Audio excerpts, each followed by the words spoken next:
Salut à tous, on se retrouve aujourd'hui pour parler du FC Barcelone en ce dimanche 12 octobre et on commence bien évidemment avec le programme de l'équipe pour les prochains matchs. Donc actuellement on est en pleine trêve internationale, donc ce week-end, pas de match bien sûr, mais le Barça revient dans 6 jours les gars, on est le 12, c'est le 18, donc samedi prochain, réception de l'équipe de Gérone, ce sera en plein milieu d'après-midi à 16h15, ça sera au Stade Montjuïc, n'oubliez pas cette rencontre, on attend de reparler bien sûr tout au long de la semaine, parce qu'on en parle beaucoup bien sûr, de la trêve internationale, et mardi prochain les gars, donc après-demain, le mardi suivant les gars, bien sûr, ça sera la réception de l'Olympiakos, de nouveau à domicile ensuite, il y aura ce déplacement bien sûr au Real Madrid, ensuite il y aura Elche et l'équipe de Bruges au programme début novembre.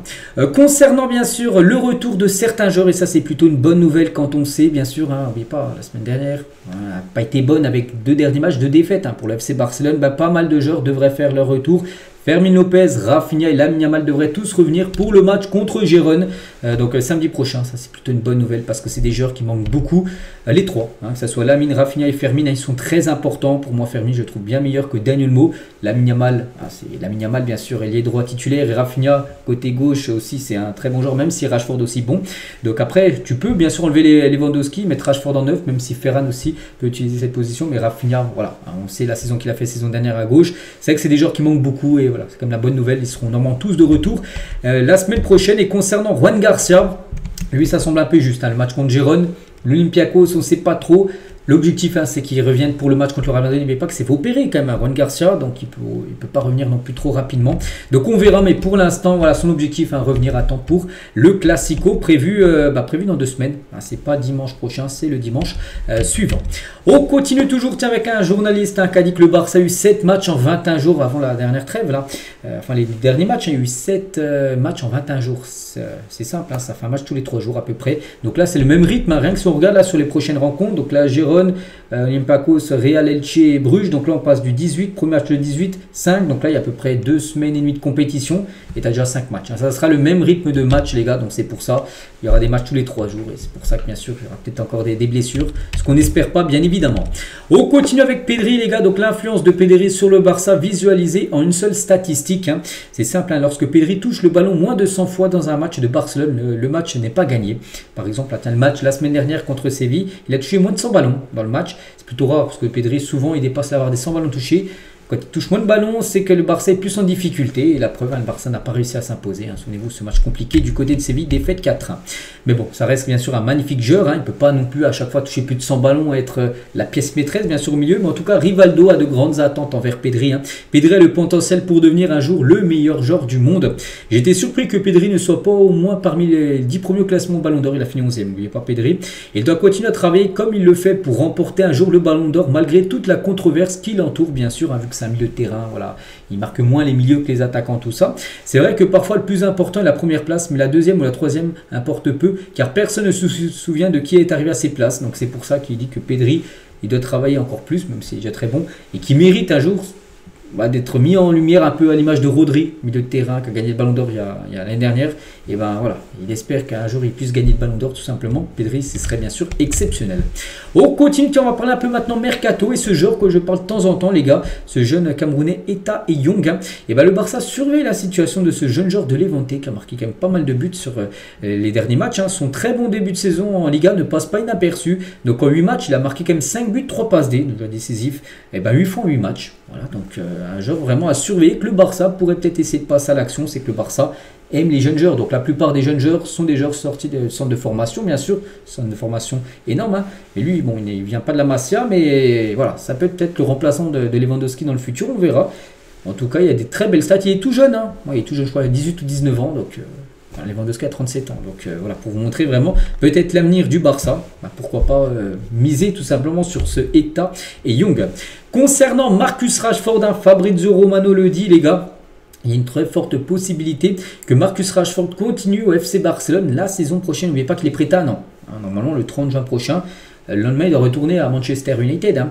Donc le Barça est très satisfait pour l'instant de son attitude. Voilà, il s'entraîne dur, reste professionnel et le sentiment général est positif. Hein, ce qui entoure, on va dire, Marcus Rashford. C'est vrai que pour l'instant, c'est plutôt bien. Hein.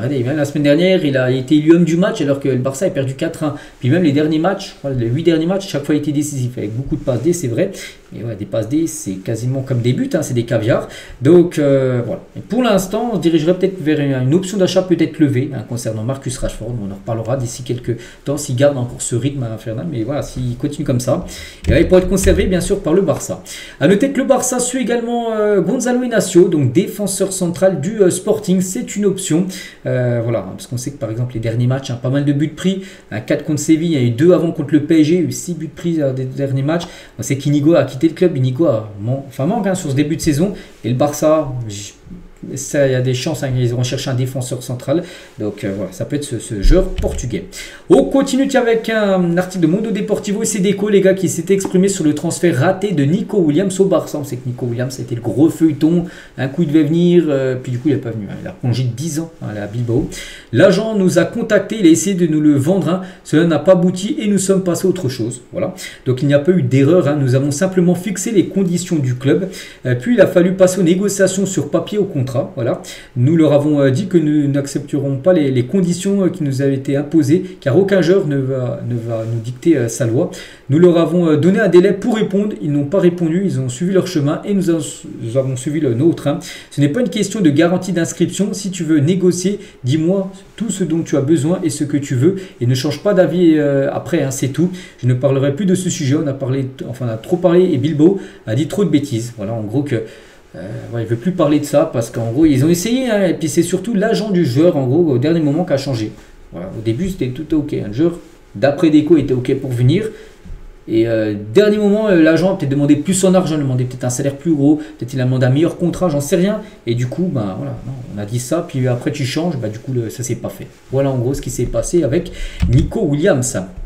Toujours avec Deco, donc signer Rashford n'a pas été facile bien sûr de le faire venir, hein, même si le Barça pourrait peut-être le garder. Hein. Manchester voulait un contrat permanent, en gros Manchester voulait le vendre définitivement, comme ça ils auraient récupéré de l'argent parce que là c'est un prêt. Hein. Mais nous avons cherché des solutions et du coup le prêt avec option d'achat a été envisagé, puis du coup c'est ce qui a été le cas avec Rashford, donc on verra comme j'ai dit hein, s'il sera conservé ou non. Hein. Deco toujours, hein, donc ce groupe est un peu meilleur que la saison dernière, les jeunes joueurs mûrissent et c'est la deuxième année bien sûr de l'entraîneur, hein, bien évidemment. On est encore au début de saison, oui le Barça reste sur 2 défaites, mais voilà, on ne va pas tout jeter bien sûr, le début de saison est plutôt convaincant bien sûr hein, pour le FC Barcelone. Le fair play concerne tous les clubs, hein. Le Barça n'a pas de problème financier, ce que nous avons ce sont des restrictions et nous les gérons bien sûr hein, par rapport, vous savez que les finances du club, et il dit que non, le fair play, voilà, ça concerne tout le monde en gros. Barça n'a pas de problème financier, il faut juste gérer chaque situation.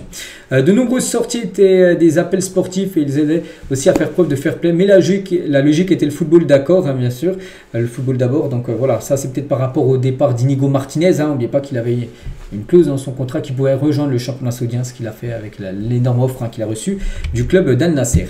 Et on finit avec Deco, il a parlé aussi de Juan Garça, c'était le présent et l'avenir, le signé n'était pas contre Ter Stegen, hein, ils n'ont pas fait venir...